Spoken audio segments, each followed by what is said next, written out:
আমার ভালোবাসা আজকে কাতল মাছের প্রতি চোখের আড়ালে চলে গেল তুমি, মাছের প্রতি রইল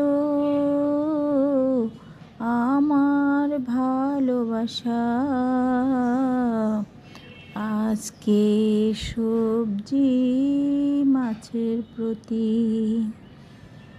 আমি তামসিক খাবার কম খাই, তামসিক খাদ্য হলো সেই সমস্ত খাবার দাবার যাতে ঝাল মশলা টক নানা মুখরোচক ও স্নায়ুকে উত্তেজিত করে তোলে।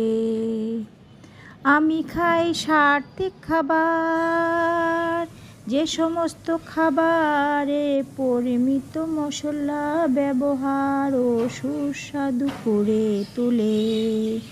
তাই তো আমি মাছের সাথে পটল ধুন্দুল ঢেঁড়স দিয়ে রান্না করেছি।